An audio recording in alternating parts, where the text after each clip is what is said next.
Will you pay someone for giving you an advice?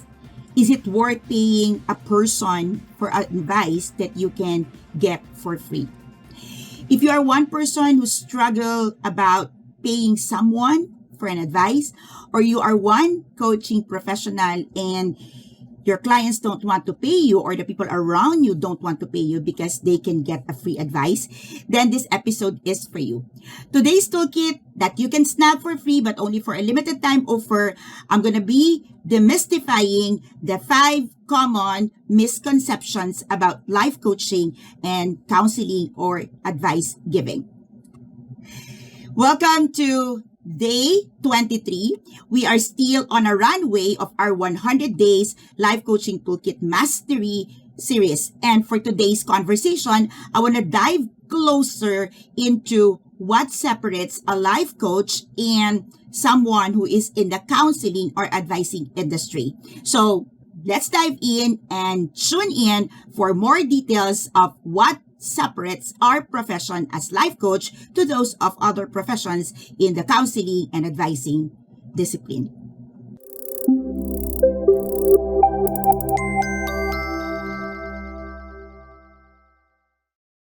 Welcome back. Life coaching is a profession and a discipline that is profoundly different from advice giving, counseling, therapy, mentoring, and consulting.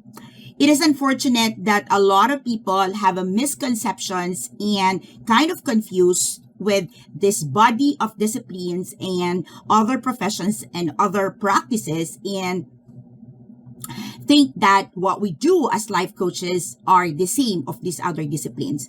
Well, number one, I'd like you to hold that picture of a life coach. So if you are one person here and you are a life coach, what is really your picture of a life coach? And you probably get into the profession because you want to help. I got it. And many of us get into life coaching discipline because we want to help. Got it. And you are probably one person who got a big heart and you want to help. Got it. But helping people and giving them support does not mean giving them advice and solving their problems. I hope that mental picture is very clear with you. So today, I'd like to dive into the 5 misconceptions about our professions, and probably this is the reason why you're not making a sale or you struggle to close and get hired because your clients or the people around you are not clear about what we do versus the other disciplines. Now, if you are one counselor, you are one person who is in the advice giving industry, this is also one episode that would work very well for you because if you think that we are in competition with the professions that you do, then I want you to understand that this episode explains the truth of the matter. There's a very clear demarcation line between what you do, what counseling people, advice giving people, or therapists do versus our work as a life coach. In fact, as a coaching professionals, I have clients who got a therapist and a psychiatrist, and they still prefer to work with a coach alongside. So, number one, you like to understand that our profession as a life coach is not counseling. It is not advice giving, not even mentoring, not even consulting. If you are meeting me for the first time, and if you're coming from different parts of the globe, I am Master Coach A. I'm a coaching entrepreneur all the way from the Philippines. I've been coaching since 2017. I am the founder of Life Coach Philippines, and since 2017, I've been training, coaching, and helping individuals become a professional life coach, and we advance coaching through tribe building. So if you are one person and you're coming from different parts of the globe and you want to understand how we're running it and how we're advancing life coaching in the territory and how you can do it also in your country or in your territory, then consider giving us a call at 0917-586-1661. You can also do that via Viber or just visit Life Coach Philippines in Facebook. You can also let me be in touch with you through Messenger, and that's Adette Purto. That's my personal profile, and you can check also Coach A in Facebook, or better yet, you can respond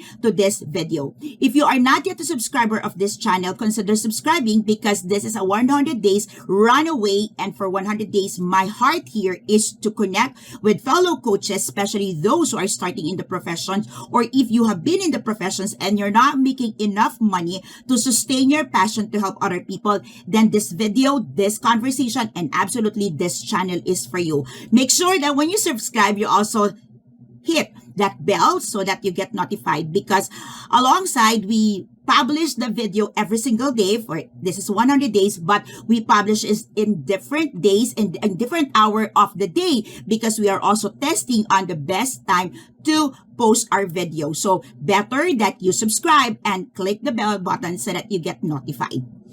Let's get back to our conversations today. So I'm gonna demystify, or I would tear down the misconceptions between what we do as a coaching professional versus those in the counseling or those in the advising industry. Now, generally speaking, or I would say this is like very clear, you can see, okay?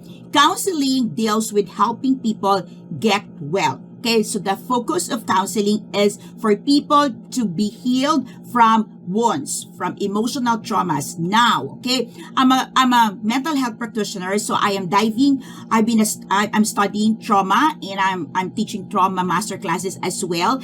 And it's a different perspective when you are one coach and you are learning mental health as an addition and part of what you do as a coach. But if you are a life coach, like life coach or professional or certified life coach, our practice is not the same of those in the counseling. And even in my case that I am in trauma practice, I know the demarcation and I know the difference of what I can do versus those who are really trained, okay, in areas of psychiatry, counseling, and therapy. So we're not, okay? But if you want for simplicity, okay, counseling focus on healing, past wounds, and trauma.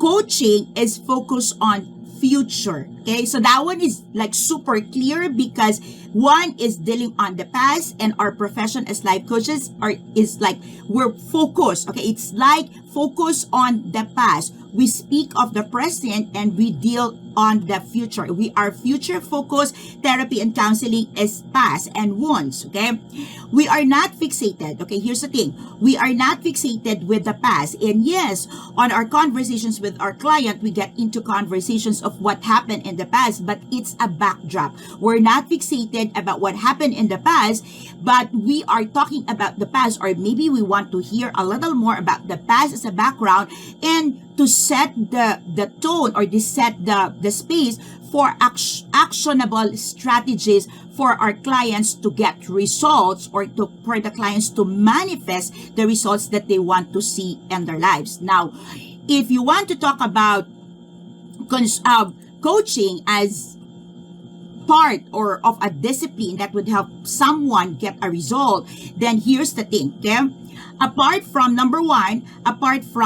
we as coaches, okay, is focused on present and future, and counseling and advice giving is focused on present and the past. You have to see that in counseling, okay, they have a very specific area of mastery or focus. For example, they have a specific education, they have a specific skill, okay? They have a specific learning or mastery or educations that gives them the provision, okay, to do their practice. In coaching, we are generally a person, okay, that move around different domains of life, and we don't have to have the training in trauma. We don't have to have a training in parenting, very specific, for us to be able to help our clients. We are oriented as a professional coach. We are oriented on health, wholeness, and potential. Okay, counseling is more of brokenness and healing from this brokenness. That one is like super clear. And when you put your positions like, yes, we can, like you probably is in internal medicine or alternative medicine or functional meds. And like me, as a trauma practitioner, you can help your clients on these areas, but you have to be very clear that we are wholeness, like wholeness, potential, and health in general, while counseling is very specific on healing and brokenness. Number 2, okay, another misconceptions that many people would have about our professions, and I hope this is not something that's not clear with you if you are a coaching practitioner or a professional, is this, okay? Counseling settles on the restorations, focus on the expertise. They have the expertise of restoring and maintaining stability and functionality of the person. That's what they do very well. In coaching, what we do is we embark on a journey for our clients to have fullness and calling. So there are clients that probably at this moment in time, they're not restored to their full functionality. They are not yet in the state of stability, but they are able and capable of looking into the future, their mission, their purpose, their calling. And once they put themselves in that space, they are able to go on a journey better and faster, healing journey faster and better, because now they're looking at something in the future. Number 3, okay, that is misconception. One of the top 5 misconceptions in our professions is number 3 is that the focus on the pain. Now, because counseling or advice giving is focused on wholeness, restorations, and healing, okay, the focus of this discipline is relieving the pain, okay, getting out of the pain, how to recover from the pain, how this pain to be like away from the space. In coaching, that's not what we do. In coaching is we allow our clients to embrace the pain, and yet as they embrace the pain, and while the pain is still there and they're yet to recover and they get to heal fully, okay, we embark on a journey of getting the future in their mind, having a mental picture of the future and how they can pursue their passions and dreams, even if they're still in pain, even if they're still bleeding, even if they're still like stuck in a space where it feels super, super difficult to continue. Okay. Next, counseling. Okay. Therapists would normally have a DSM diagnosis or treatment plan. Coaches, we don't have it. Okay, what we have, okay, is number 1, we've got resources, we've got coaching models, we've got toolkits, okay, and these toolkits, these resources, this checklist, these workbooks enable our clients to see their potentials, their potentiality to get what they want in life. It looks into the progress. It looks into the success plan, the success journey, okay? And while we're not able to give them diagnosis for their pain, diagnosis for their mental health condition if they are mentally challenged individuals, or we don't have this treatment plan that would allow them to move from point A to point B. As a coach, we are able to measure personal or even professional growth because we're able to set point A and point B, and we're able to help them navigate their options to move from one point to another point through toolkits, workbook, cheat sheets, and other resources that set the success path in motion. And number 5, okay, counselors, therapists, they are seen as expert.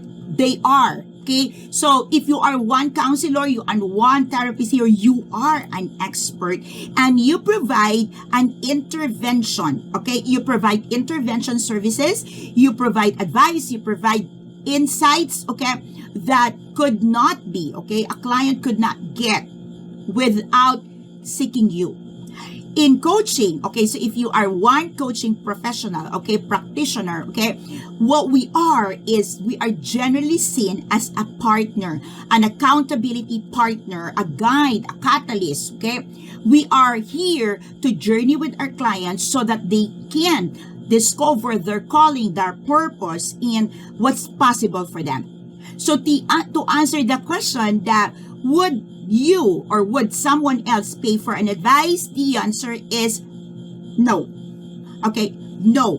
Well, some people would, but it's no. Why? Because life coaches should not give an advice. That's not us. In fact, we can be sued. Okay, we can be legally liable for our clients if we give advice. We're not allowed to give advice. So we're not going to be paid for giving advice. Of course, this is not 1 and 0, and this is not cast on stone. If you are a mother and your daughter, your son needs an advice, you can give an advice. But I'm also a parent, I'm a mother, and I would rather take my children and allow my children go through the process of coaching because I find it more effective, because it is more empowering. So to close, coaching is not advice giving. Coaching is not a substitute for therapy.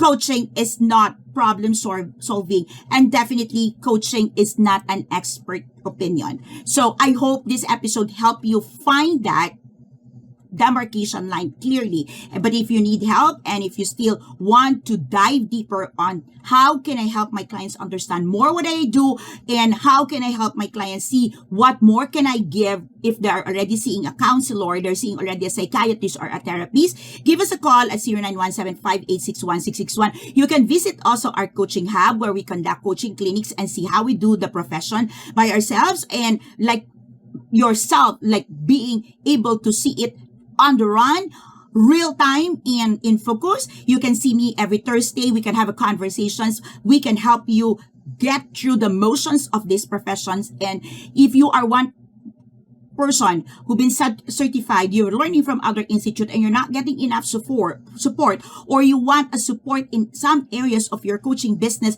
please do not hesitate. See us at our coaching hub at Decaf Coffee Republic. We are located inside Pioneer Center compound along Pioneer Road, corner Brixtons and United Streets, Capitolio, Pasig City. And this is from the Philippines. So if you are coming from the different parts of the globe, or it is impossible for you to visit us in Manila, please do not hesitate. Just give us a call and we can do the conversations via Zoom. This is Master Coach A. Super thank you for saying yes to the challenge. And if you're doing the challenge, please let me know how it's going.